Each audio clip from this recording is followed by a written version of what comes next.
Oh, hey, you guys and gals.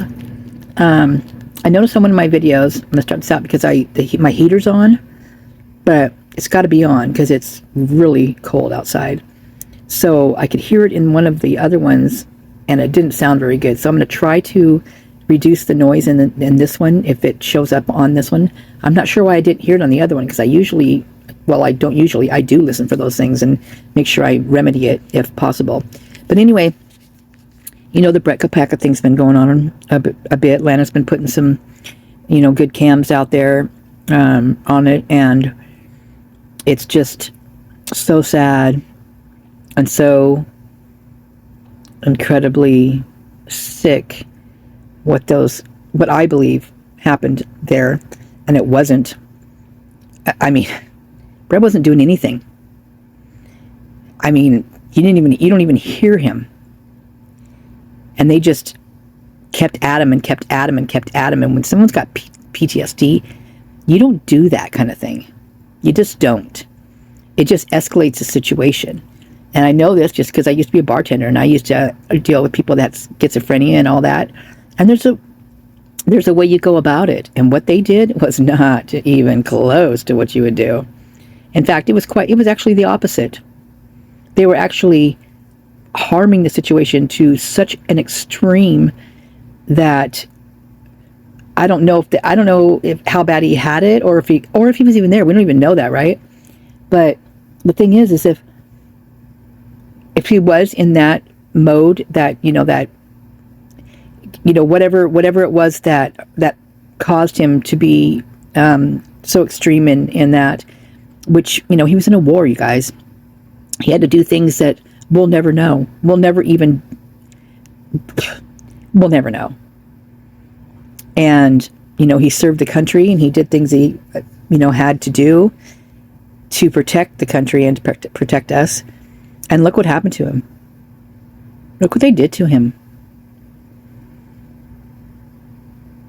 They didn't even give him the courtesy of letting him know that they knew he was a veteran and that he served our country or anything, or that they even appreciated it. Pretty much gunned their own man down. Well, not pretty much. They did, in my opinion.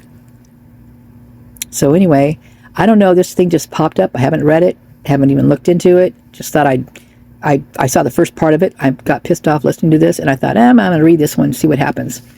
So, I didn't click on the video up here yet. I'm not going to do that yet. I'm just going to go ahead and read some of this through. So I got pissed off listening to this. This guy was an Afghanistan war veteran. When the cops showed up, he wasn't firing shots at anyone. He made a few threats. Cops got the guys out of there. Good job. Everyone was alive at that point and safe. Cops stuck around for 5 hours, escalating the situation. Things started going haywire when Brent refused to leave the apartment, and the cops dug their heels in deeper, telling him that he was under arrest. If it was what I think it is, the guy was a veteran of horrible urban sniper-like combat in Afghanistan, where they had missions involving entering tight spaces and removing people from tight spaces, killing people in apartments, being shot at from rooftops, tear gas, armored vehicles, turning over and killing his friends, and then them killing groups of guys and being shot at, etc. He also had a head injury. So along come these cops who know that this is mental health because the dispatch said that they had multiple suicide calls from a Brent person at that number before. They had 5 hours there. Why didn't they tease him out by saying, "Hey, Brent, we have a 16-ounce steak, some baked potato, and a Caesar salad and a cold beer, and your mom's on the line. She wants to talk to you." Instead, they threatened him, taunt him about being under arrest, forced the door open. In those 5 hours, did a single one of them bother to understand who was in that apartment and what he was experiencing at their hands? They keep saying that the subject was not communicating with them. Well, yes, he was. They simply weren't listening to what he was attempting to communicate. He did not fire shots at the beginning of the standoff. In the end, he lost hope. There is a reason why this is still under investigation. I saw someone who lived in the areas, say Moscow, Pullman, and campus police share resources and known as tri-state law enforcement. Brett Payne was in the same division as this guy. Was there any attempts to have him try to de-escalate the situation? I just have a hard time in general giving law enforcement in this area goes how. I just have a hard time in general believing law enforcement in this area goes how they report it. Okay, I just got done watching this video, so I'm not going to click on those yet. I will go back to them. I know members of Moscow and Pullman PD are on SWAT. I don't know the third. It's not a real SWAT team. Pullman PD had a huge sex scandal recently, and Moscow has a history of not investigating suspicious deaths. These people should not have guns and a badge, let alone be on SWAT. What's the third state? Maybe it was Tri-City. Tri-City is where I live. You can't apply more pressure to someone in that condition without them eventually breaking. Brent might have caused the incident, but he let the other people go. He de-escalated and needed space, and the PD escalated. Sick. My uncle has severe PTSD, and when he got back from the war, he literally sat in his bedroom upstairs in his mom's house every day, never left the house. She would set one meal for him every day outside the door.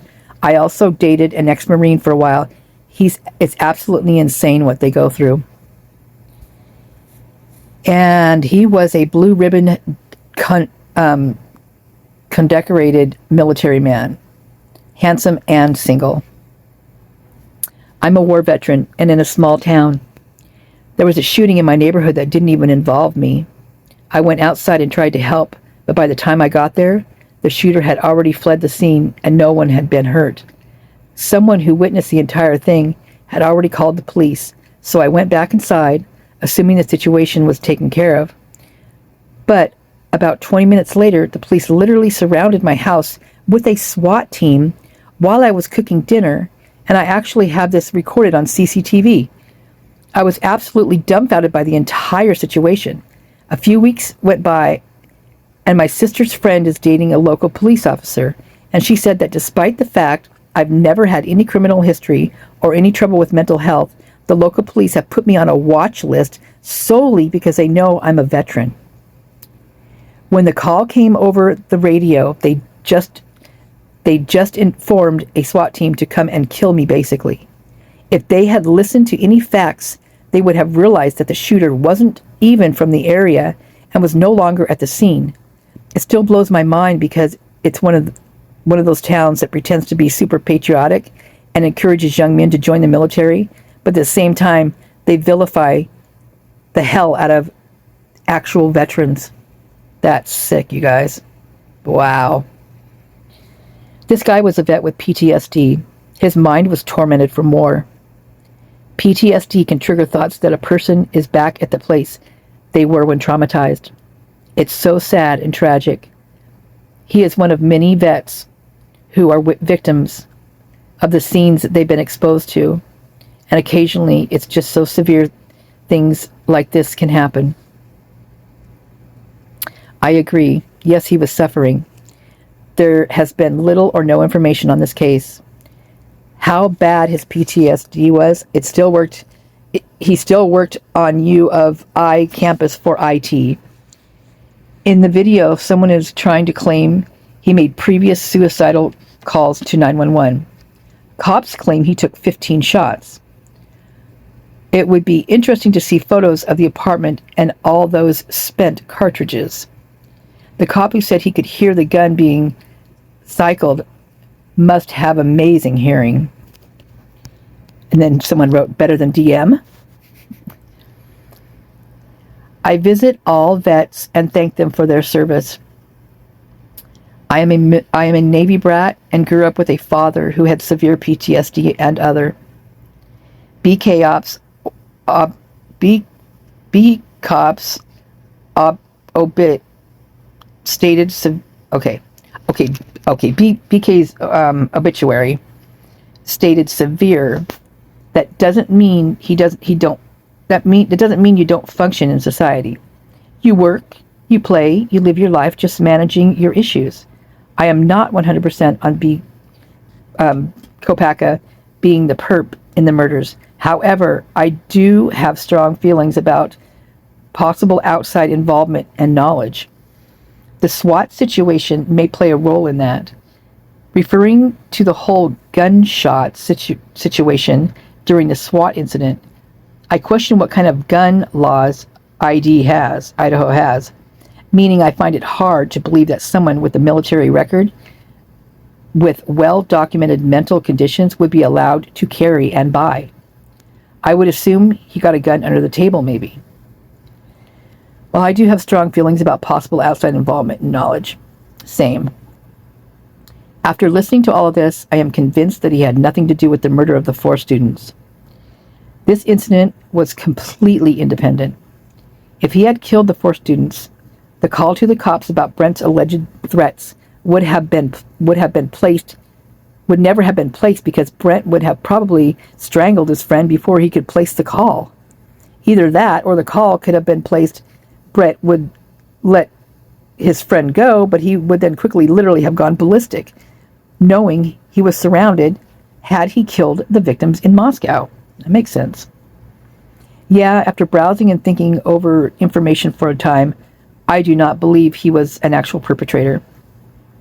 As I mentioned, I believe there could have been some possible outside involvement, knowledge with or of who did. That could be where the SWAT situation comes in. I have listened to that incident recording, and it is not in full. It even has parts that are clearly spliced in because there are exact repeats. I have heard that too, so I know whoever's talking like this. It is very strange, and you can hear Brent in the background a few times just as he starts the tape cuts. Near the end, you can clearly hear Ellie tell Brett that Brett is pacing and saying, "I outed you." Really weird. I outed you, huh? Obviously, what if Brent was telling one of the cops that he outed them? What if he was talking to an officer who was there? Man, that's something to think about, huh? I outed you.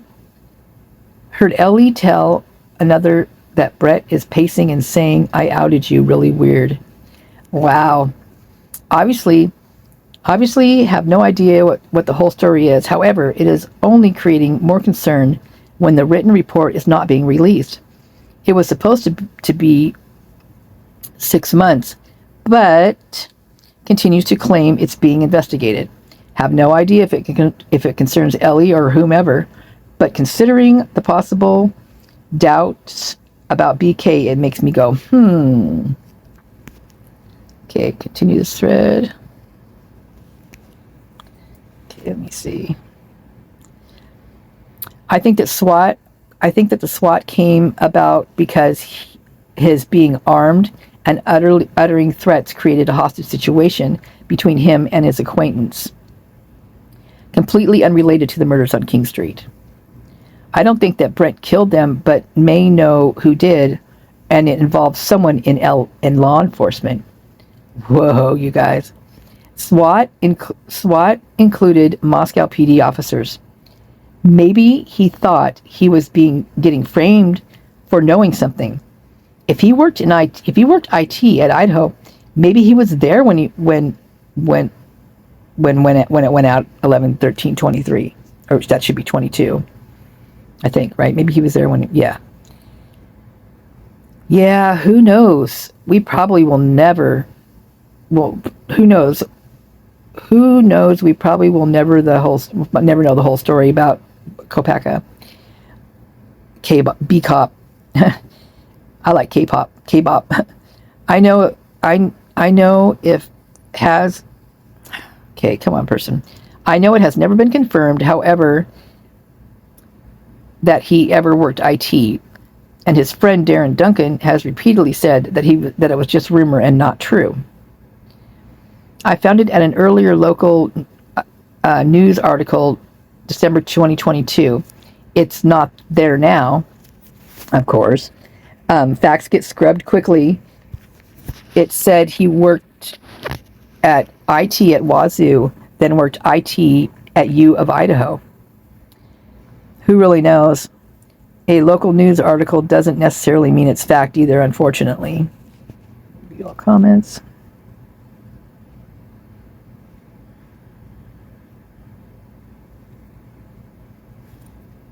Okay, let me see.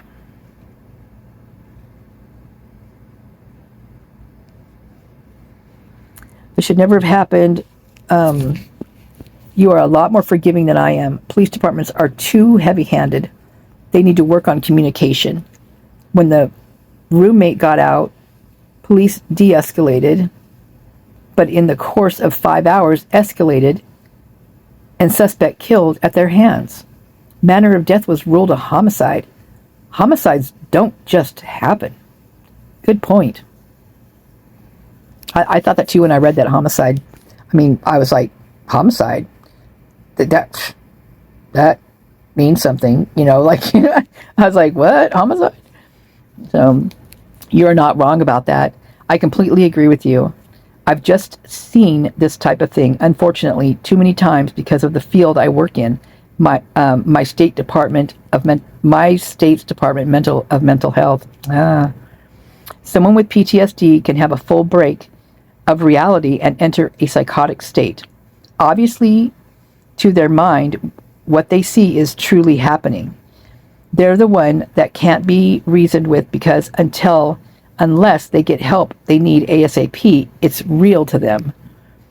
Police come to the call and may initially want to help, so they're patient, but they are not trained mental health experts that understand the gravity of PTSD. So they eventually feel pressure because they do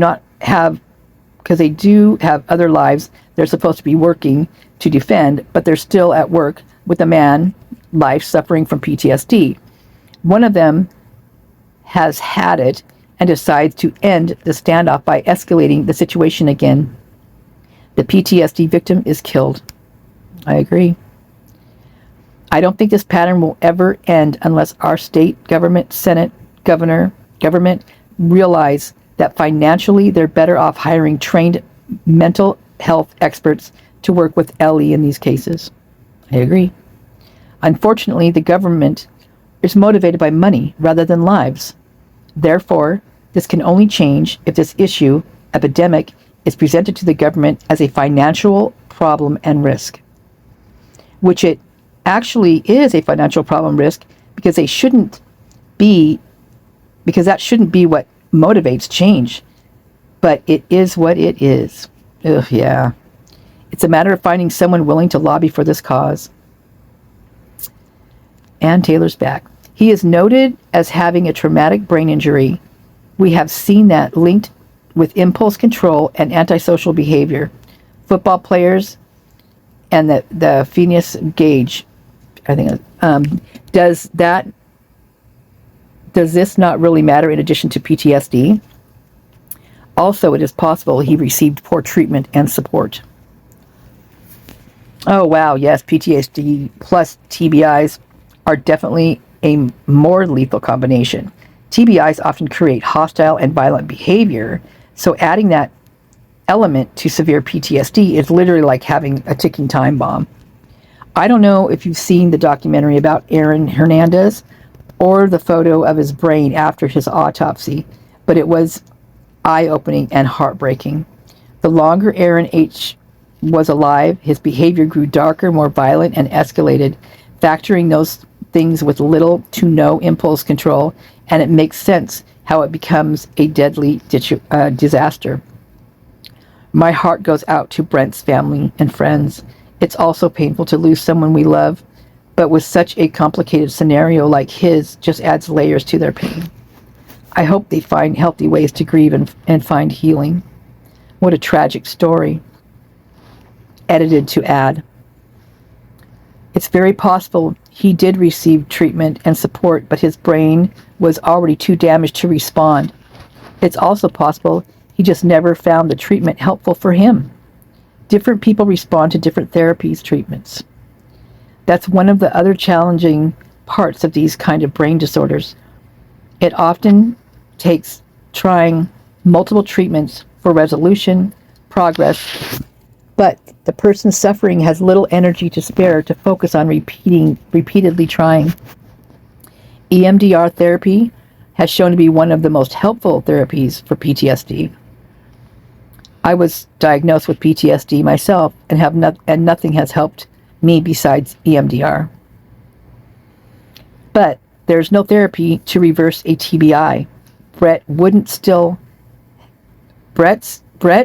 would have still had that as his reality.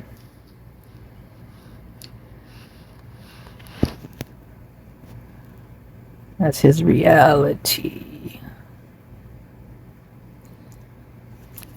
By the way, I just saw this NYT New York Times article today about a recent study. I gifted it for anyone. This is so sad, given we know little and some risks might be prevented. So collective forces of head hits, not just the number of them, increases odds of CTE.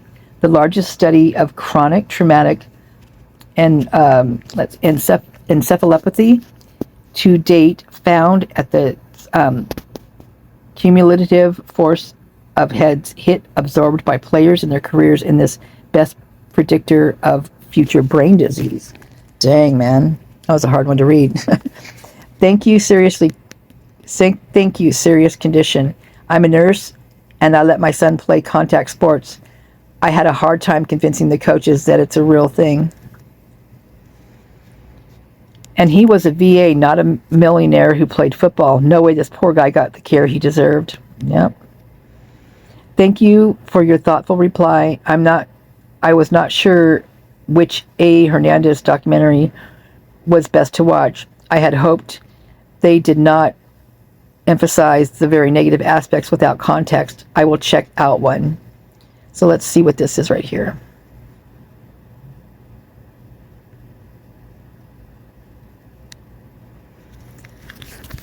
That was nice of her to do. Collective forces of head hits, not just the number of them, increases odds of CTE. The largest study of chronic traumatic encephalopathy to date found that the cumulative... Whoops. No, you're gonna make me do this? No. Okay, well, I guess you guys are gonna have to do this on your own. Because I'm not gonna mess with that thing. Okay.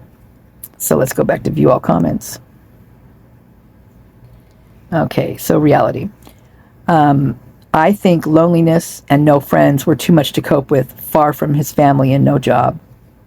There's another continued thread. Why did he stay in Moscow instead of with his mom and stepfather? They only live 1 hour away. Back to this one. I don't think that any of this is difficult to deal with as they make it out. What? I don't think that any of this is as difficult to deal with as they make it out. First thing you got to do is understand the human. No matter what the diagnosis or situation underneath, it all is a human male. What drives a human male? Oh, I don't know about this. I mean, okay. I might not really agree with this part. I'm going to read it, but security, food, validation, companionship, and sex. That's it. So instead of coming at the guy spraying bullets, they should have passed him a phone with pictures of attractive women, even have a female cop outside who he could talk to with her hair down, offer him something delicious to eat, bring over someone from the military to talk to. If they lost patience and gave up, those are cold-blooded killers. Okay, I guess I do agree with him. Or with Flashy assignment 41. Yep. Agree 100%. Yep. I haven't watched the whole video yet, but at the 3-minute 49 mark, a name is revealed on Kopacka's roommate. I hear Jordan Baker, late 20s. First time I have heard a roommate of Kopacka actually named. It's in the scanner audio, beginning of the transcript. Also, the remainder of the audio with the transcript. This is a good thread, you guys. It's an interesting video. I didn't catch the roommate's name. I will listen again. Heard the same thing. Does anyone know if Kopacka was involved in U of I murders, or did he know Brian? I don't think he was involved in the murders, and if he knew Brian, it was a coincidence. When law enforcement came knocking on his door, he went on the defense and barricaded himself in deeper. His initial reaction was not aggressive. I see this person as nonviolent, and I view the cops as aggressors. 100%. I completely agree. Horrible handling by SWAT. I think that's who is under investigation.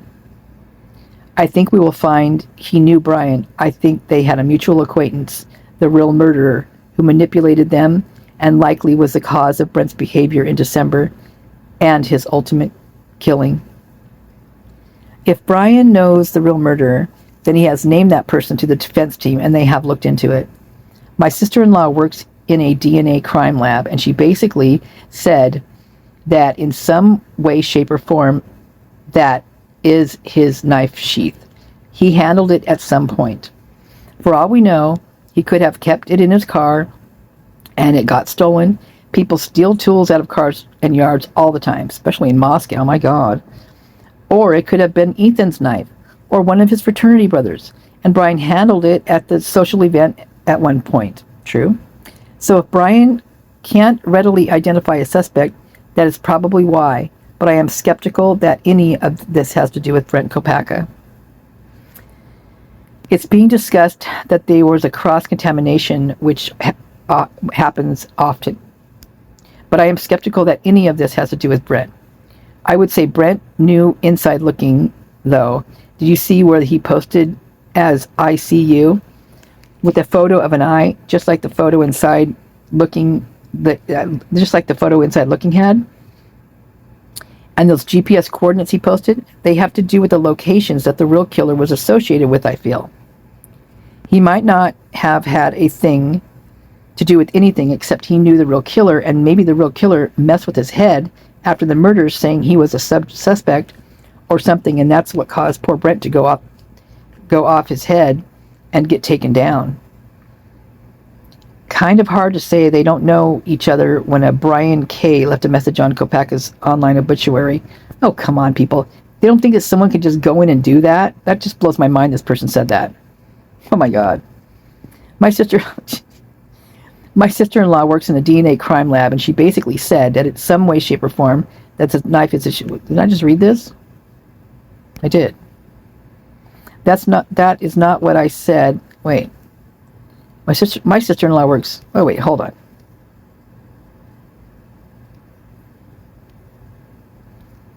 A flash, you said. Okay. So she's repeating. Okay. My sister-in-law works at a DNA crime lab, and she basically said that in some way, shape, or form, that is his knife sheath. He handled it at some point. Well, you know, it was BK's knife sheath because your sister-in-law works in DNA crime lab, and she basically said that at some point, way, shape, or form, that it is his knife sheath. No, that's not what I said. I said that in her line of work, that they would not pick that up as transfer DNA. Continue this thread.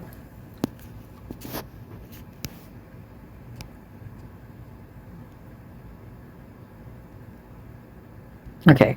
I said that in her line of work, they would not pick it up as transfer DNA. Actually, that is not what you said, I don't think. Not wishing to sound rude. I would really like to be clear on what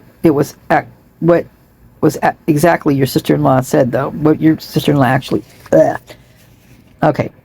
They want to know what she really, really said. Let me just make this simple for me. Did you mean that she said did you mean that she said if was... Jeez, people. Man, nothing like messing me up. Do you mean that she said if it was transfer DNA, they would not have picked that up? Because if that was the case, then that is what I would have thought was the case. Oh man, person. What are you, And we are talking transfer DNA and not touch DNA, right? Okay, crime forensics don't deal with this DNA much, as it's typically inadmissible. They found nothing, and it got sent to a second lab in Texas that is not a forensics lab, in my understanding. I'm a lawyer, and I have never seen this used in court. Well, isn't that interesting? Okay, back to the... Okay, never seen this used in court. Okay. Does anyone have details on the WSU security guy that was sacked prior to the killings for having sex during his security shifts? Oh, I wonder if that's Kim there. Yeah, I've been wondering about that too. Keith or Kevin or something his name was. I've been asking people too, and no one seems to know anything about it. So, does anyone have details on the WSU security guy that was sacked prior to the killings for having sex during his security shifts? I wonder if he could be connected to the killings.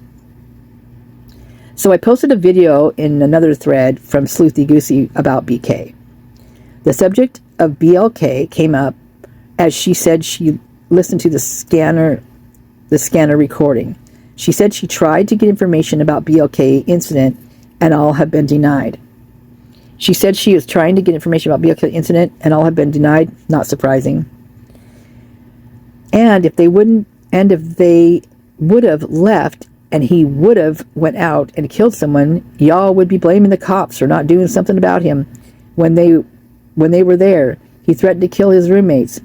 You can't just you can't just let that shit go. What the fuck? You should have let them arrest him. He should have let them arrest him, and then his lawyer could have argued him out of everything. Not anymore, though. Well, duh, because he was going through a PTSD episode, dummy. Yeah, you have... Yeah, whatever. His roommates said he did not. Okay. PTSD and firearms don't mix. When will people learn? This guy should never have had firearms, period. Anyways, I've been back and forth. I honestly think there could have been a connection there. Any info on that shrine that was photographed by a friend? What was the story with the blue material tied around the machete? Oh, not that again. Jeez. I find it very peculiar that no friend, neighbor, girlfriend, waiter, or call girl has not been mentioned. This good-looking young man at all yet. Not even his family. I agree. The only one of his family from his youth, Darren Duncan, who has given interviews and claims that he had not met for 7 years and lives in far from Pullman. Brett's family has remained silent so far. Maybe he was deep undercover, CI or something. His death has been faked as he is too good an asset. He witnessed something or participated in some shape or in some form or another. I believe BF will place him at house. Or he saw Ethan's wounds. This will cause a huge problem. The case will be totally sealed, top secret. There are other ongoing huge investigations going on before, during, and after this event. Drug, white nationalists, cartel, and corruption throughout government agencies.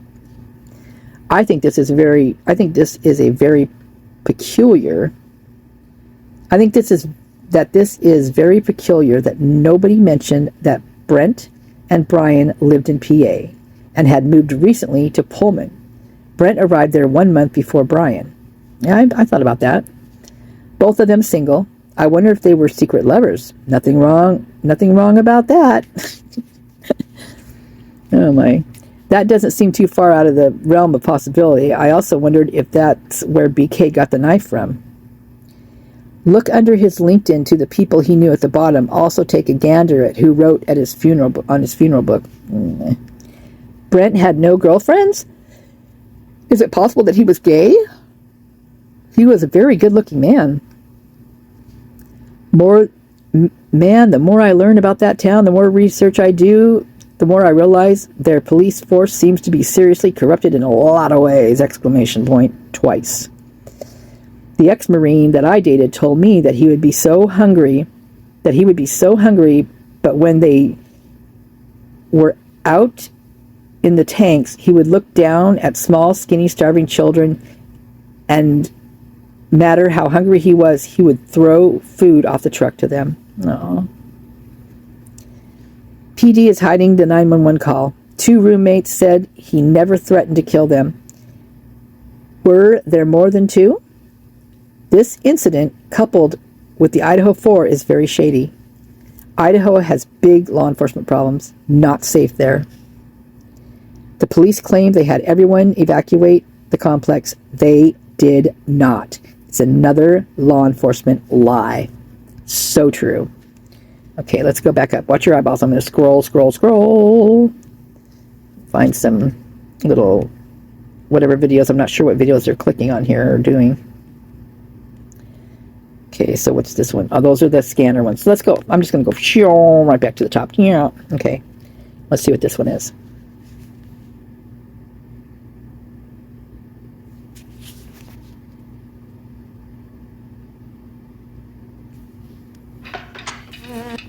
Oh, okay. Illuminati. I love Illuminati. Units, weapons offense, 1000 Lighthouse Street, 311A. I literally have...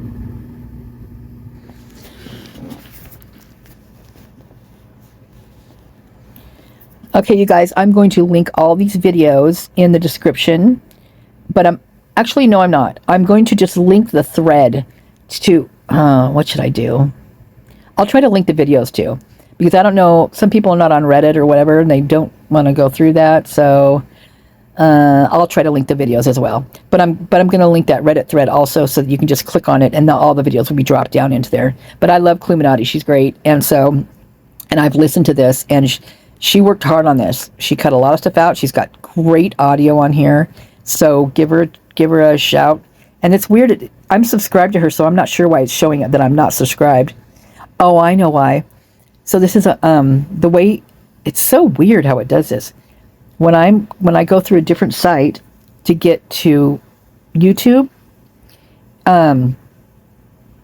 it won't even let me save things on here. Like it won't let me click like, it won't let me subscribe or anything on here. But on my other one it does. So I'm not sure how this works or why. I mean, I've got the app on this phone. I don't know what this is all about. But anyway, no big deal.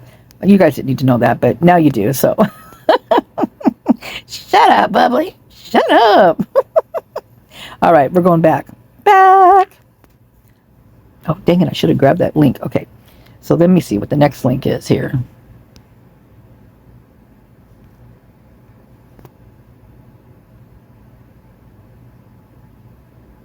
Casper West, another great one.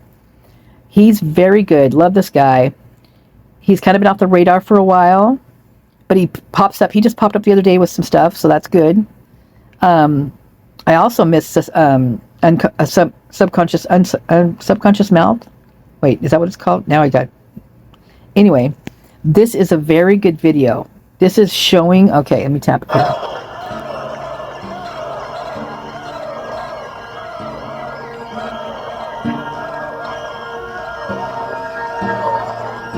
University police officer is under investigation following allegations that he engaged in sexual activities while on duty. And now 3 high-ranking members of the department are leaving their jobs. M2's Amanda Rowley explains why in this developing story from Pullman. I know. Put your hand behind your fucking back. No, put your hand behind your back. You will fucking grab me. You're not right. Get down. Get. For what? For what? Because. Do it now. You're gonna get. Put your hand. You're not right. This is a fake swing. That's that officer to put on administrative. Right now we're in the very beginning stages of this investigation, and Washington State Patrol will be conducting that investigation. 2 years ago, WSU Police Command staff learned one of its officers engaged in sexual activities while on duty.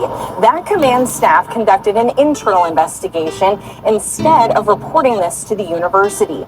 Now that they face possible termination, the chief, assistant chief, and captain all plan to retire.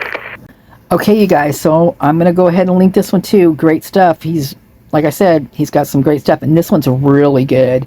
This one gives you the lowdown, man, on what happened down over there, and this is what makes me believe that that the Wazoo cops had it in for BK, because he went and interviewed, right, and all that kind of stuff, and then you've got Dawn Daniels. She wanted that job, right? Then we've got Dawn Daniels. Oh, that Dawn Daniels. Ugh. What a cool ass name for such a weird chick. That's kind of a cool name, I think, Dawn Daniels. It could be two guys, it could be a girl and a guy, it could be, you can just it's unlimited, the possibilities, really, with that name, So anyway, I don't know why I even said that, but I did. So, oh my God. Shame on me. Anyway, that chick's weird. And she is sneaky, because she went into BK's apartment before they even had the warrant for it, or the search warrant. How do I know? Because she said it right on her camcorder, on the body cam. She told the guys, no, there's lights in there. It's really sparse. It's a little sparse, but there's a really cool computer in there. And that's when they got all excited. Oh, so-and-so can get in here and get this and do that. Blah, blah, blah. And about the door. Of course, the door. We all know about the door being locked because it's a 2-bedroom. He was only there paying rent for 1 bedroom. So they lock the second door so that you don't use it, or you can't rent it to someone, because I'm sure they've had people do that. Oh, let me sublease this room. They will never know. But they locked the door, and that's why the door was locked. Not because he was hiding anything, because he didn't even have a key to the damn door. And they talk about using the hammer to to open up the door. And she's like, no, we've got a key. Don't worry about it. And even them going to the apartment, going into it like they're going to break in or whatever, and telling him, we're entering your apartment. We're entering, are you there? So-and-so, yelling about it. They knew he wasn't there. That literally, to watch that, embarrassed me. It embarrassed me. I was like, you've got to be kidding me. Anyway, nothing like playing up to the camera. Okay, thanks, Casper West. Next, let's see what else we got here.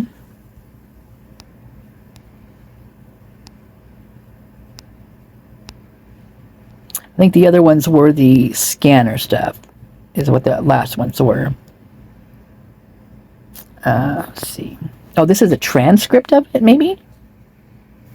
Oh, I've never seen this one. Beyond the bullshit. Oh, so this is what's her face. This is Brat Norton, isn't it? Or Brat, whatever name. Is that her name?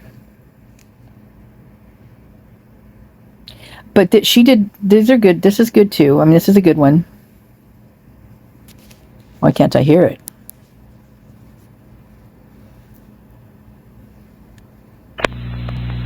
Subject in the bedroom is a Jordan Baker, late 20s, and then a Brent, unknown last, 35-year-old male.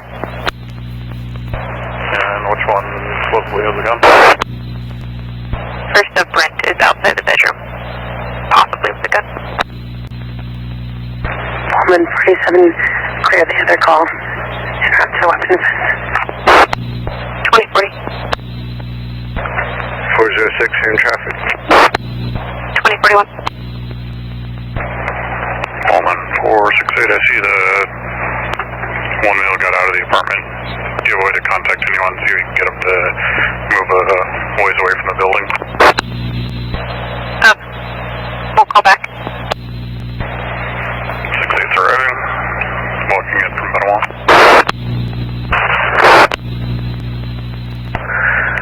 406 arriving on later. 2043. Responding units, I found a subject with a similar name to suicidal calls in the past.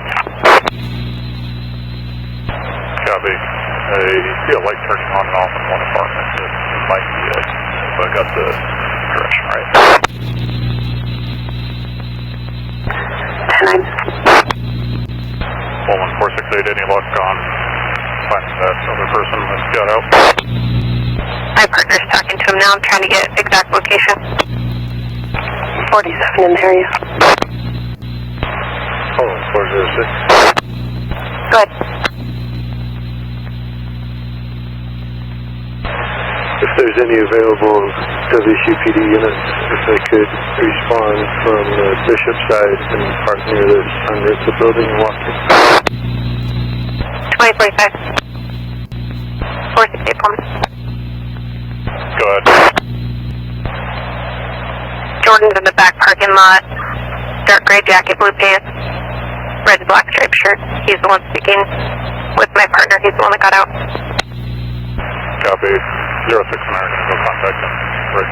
4668, correction, 4768. Go ahead.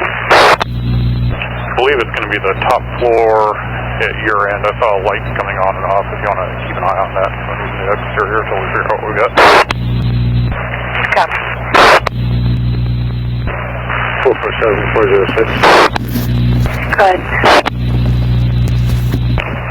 They're saying the windows overlook the parking lot side towards the main. Also, they're not entirely sure which windows belong to that apartment. Copy. Is it the end apartment? I believe they're describing it being between the two stairwells and on the top floor. Copy. 47, come to us. You have to move in. Copy.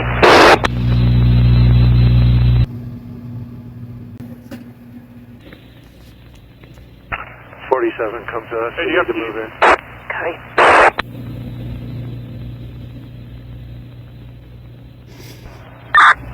Pullman 330, 34 and I arriving. 2051. We need all units to come to 311, top floor.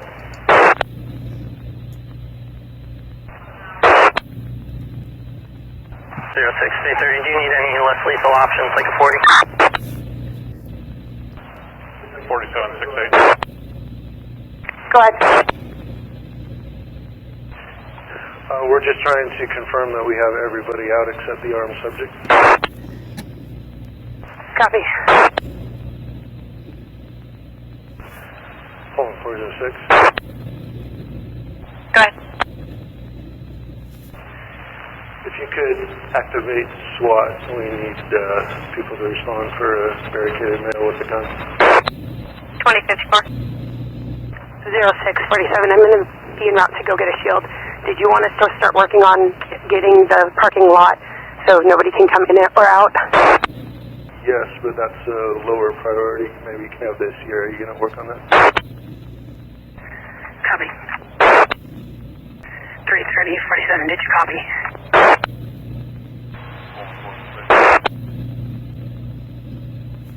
Good.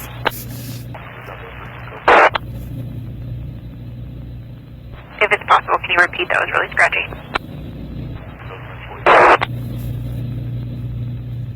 2101.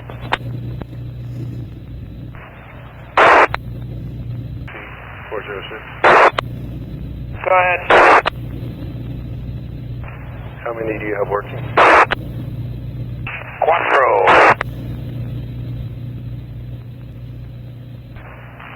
Copy. We need all of you but one at 1000 late top floor. Copy. 0647, confirming you just want one shield.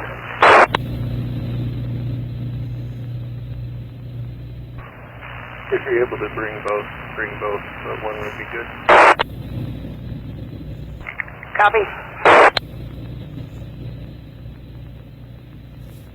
Also, we do have a negotiator here at work today.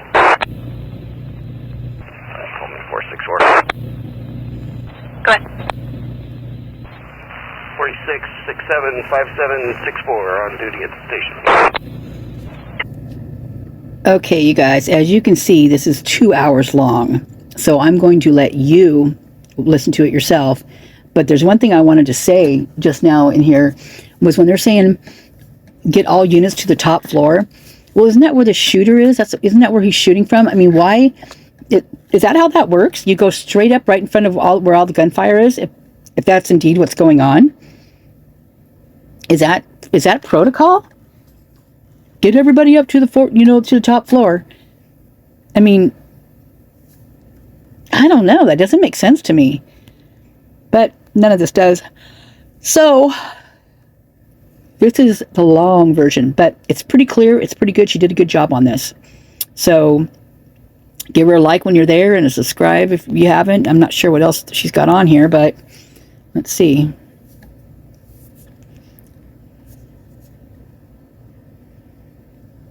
Oh, basically the same. Oh, no, this is... Okay, so she's only got a few things, so let's see. Oh, what's this one? The Idaho case, the Informant. 215. Let's see what this is.